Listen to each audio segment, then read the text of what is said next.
Hi and welcome to episode 6 of Literature with Hayden. I know I announced I was going to have a special announcement, and I know everyone's been on the edge of their seats, but just to create some suspense and thrills and tension, I'm just going to read my poems first just to make you guys wait, because it's a really cool announcement. I hope you guys like it, because I just barely came up with it and thought, why hadn't I done this earlier in my web series?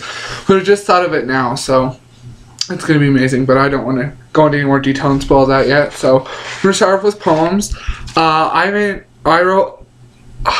really written any new poems yet, so I'm just going to read two that I didn't read from the last ones I did. I'm just going to read two of them. So, and besides, I know how you're all waiting on the edge of your seat to hear my announcement, so what the heck, might as well get the poems out of the way and get closer and quicker to the announcement. So I call this one Haiku.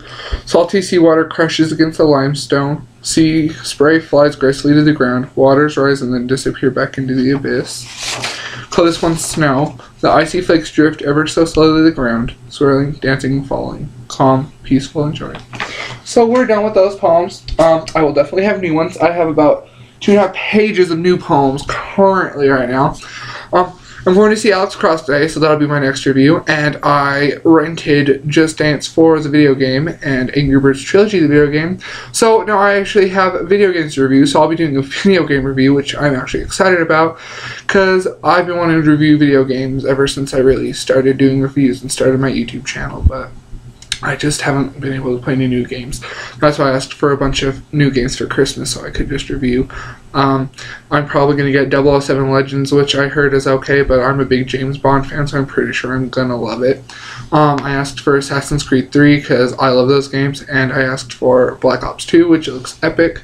So you can probably expect reviews from those, and Just Dance 4 and Angry Birds Trilogy pretty soon. But yeah, I should have a Alex Cross review uploaded today. Anyway. Oh, and the book, the Patricia Cornwell book I was going to read, it started out good and then it got boring, so I decided not to read it. So I've been kind of switching back and forth between books. So once I actually decide what book I'm going to read, I'll do a review of it. Right now I have 3 choices. I have narrowed it. I got 5 books at the library yesterday, my public library, and I've narrowed it down to 3 choices. A Jack Reacher book by Lee Child, which by the way they're making into a movie with Tom Cruise anyway. A Patricia Cornwell called Cruel and Unusual, that's pretty good so far. And then what was the other one? Oh, it was the Don't Blink by James Patterson. So if you've read any of those and highly suggest them, I'd like you to comment and tell me, because I don't know which one to pick to read first, because I read the first chapter, the first couple pages of those 3, and I really like them, and it's really hard for me to pick which one because I'm such a total bookworm. But I can read it, James Patterson, pretty quick, so maybe I'll just read that one first. But anyway, let's get on to the big announcement. So as you may not know, and I may not look like it, but I'm an amateur writer, and I've decided I'm going to read a couple chapters of the books I've written to you guys, to my fans. And if you guys like the couple chapters I read of the book, then I'll keep reading the book. But if you don't really like the books, then I won't read it anymore. I wasn't really sure if I could just pop the new ones I've written up on my computer and read them to you, because I don't know, that'd look kind of weird with my eyes and stuff, just staring at you and stuff and staring at the screen and not making eye contact. That kind of just thought weird to me.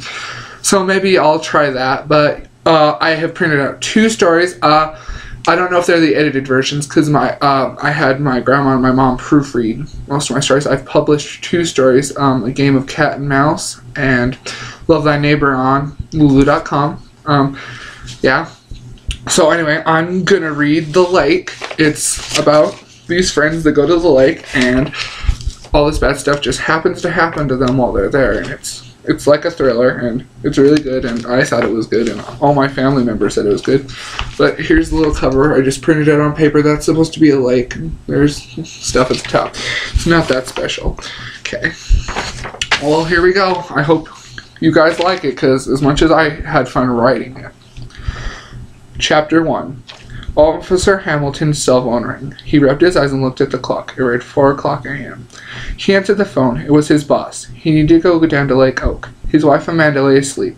He dressed quietly and left. When he reached the dock, police and people were crowded around a boat. A pale girl lay in the boat. A note was attached to her. It read, "Washed up." She had claw marks across her stomach and her ankles were swelled. Another officer came up to him. "Was this a suicide?" he asked. Officer Hamilton rolled his eyes. "She has claw marks. It was most likely a grizzly bear attack." "Is there any way you can take the note back to the lab and get the prints?" Officer Hamilton replied. The other officer went to grab the note, but as he pulled the string that was attached to it, a fiery explosion occurred in the boat and the girl now burning. "Holy crap!" Officer Hamilton yelled. A powdery substance lay in a pile where the boat had been. "Gunpowder," Officer Hamilton replied. Gasoline fumes filled the air. This had been a trick. Suddenly a man with a gun fired at the officers. Before any bullets could hit him, he was already swimming quietly across the water to the island in the middle of the lake, which was his home. Something had fallen out of his pocket. Officer Hamilton walked over to the item. It was a lighter. Forgetting to put up the yellow police tape later. No one could get in or out, but that's what he got for thinking. Zach Lithgow reached the island. He'd seen all the police leave and he was now safe. All the evidence of him being guilty for killing that girl had been erased. Little did they know that he had secretly been living in the woods, in which he called his house. It was a miniature log cabin he had made out of wood and mud. He had killed the girl because she had ventured too close. Lucas Benson ran over to his friend Bobby McAllister. "Are you ready for the weekend?" Lucas asked. "I'm going to study. That's what I do," Bobby replied. "Come on, man. We're at college now," Lucas continued. "Fine," Bobby said. "This weekend's going to be off the hook," Lucas yelled happily. Both boys ran back to their dorm and started to pack. Dana Richardson and her friend Katrina Mabel sat painting each other's nails. Suddenly a knock sounded at the door. Dana ran to answer it. Lucas stood in her doorway. She secretly had a huge crush on him. "Do you two want to come to Lake Elk this weekend with Bobby and me?" Lucas asked. Katrina's head shut up. "We'd love to," Katrina replied. Lucas smiled. "You two better get packing then," Lucas concluded. Dana turned around. Katrina was already shoving shampoo and clothes into a bag. "Someone's excited," Dana giggled. Lucas loaded the girls' bags into the back of his Prius. He slid into the driver's seat and all four people set off together toward the lake. They arrived in 30 minutes, but something was different. No one was at the lake. It was completely deserted. He parked in a spot and headed towards the cabin. Ever since he was 5, his parents always took him to the cabin. They had bought. Lucas looked at his watch. It was 5 o'clock. Sundown would be in about an hour. Bobby walked past Dana and Katrina. He was too busy looking at Katrina's dark, shiny hair as he tripped. His face hit the cement walk, and his bags flew in the air. Katrina turned around. She ran over to Bobby and helped him to his feet. "Next time, watch where you're going, silly," Katrina said. Bobby picked up his bags and headed towards the cabin.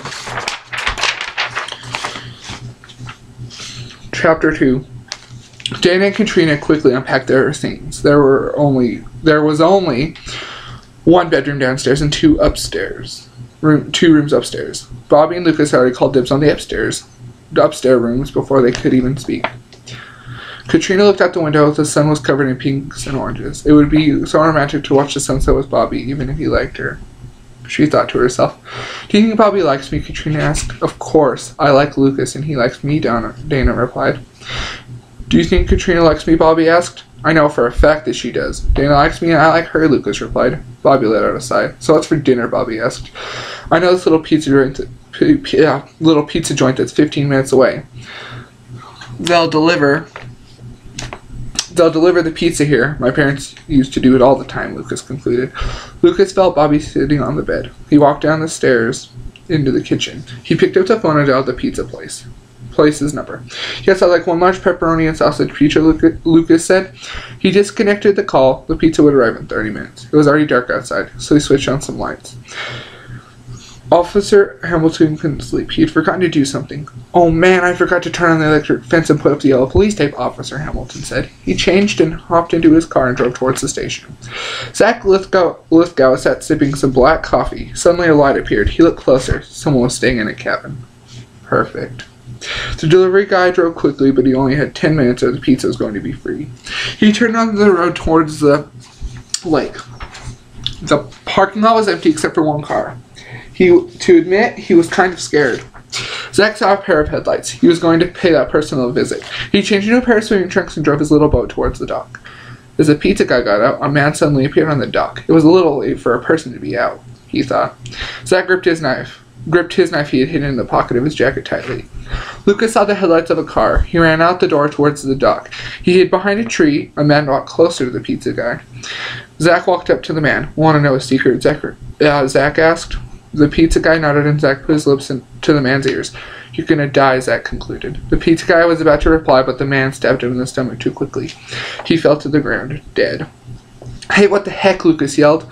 Zach looked at Lucas and started running at him, but Lucas had been the state track runner in high school. Lucas ran to the cabin, slammed the door, and locked it. Danny, Katrina, and Bobby ran to the living room. Some guy just killed the pizza delivery man, Lucas yelled, and knocked him at the door. He looked through the peephole. It was the man. Turn off the lights and hide, Lucas commanded.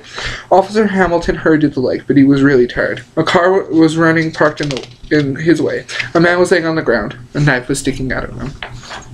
Okay, well, I hate to leave you on a little bit of the suspenseful part, but that's all I'm going to read for today because I don't know how long YouTube really allows you to record a video because I've seen like 20-minute ones and stuff, and I just don't want to go over the time limit. So I hope you're happy about my big announcement as much as I am. And again, if you like this story, you need to tell me because if you don't like it, I don't want to keep reading it and have you be all bored and don't want to watch the video. So if you don't like it, then I will either try the other story I've printed out in my room, well, my room, and then, I'll just read one of my new ones because I've gotten a lot better since this one, and this one isn't edited or proofread. So if I mess up a little, it's because of that. So thanks for watching, and I hope you're happy about my big announcement. Make sure to tell your friends, subscribe. Once I get my 50th video, I'll do a special 50th video episode. That's going to be fun. Anyway, you know about the Halloween club I'm going to do with Wyatt. I mean, canned humor. I'm going to do my own little Halloween thing. I learned how to do something on my cello that makes it sound like one of the popular horror movies, so you're just going to have to keep guessing which one it is, because I am not going to play that till Halloween. I have an orchestra concert this Tuesday, and we're playing Titanic, Prince of Egypt, La Bamba, and the Star Spangled Banner. And if my mom, if there's any way my mom can record it, then I'll put it on here. But if there's not, then I guess you're just going to have to miss out. So thanks for watching, and bye.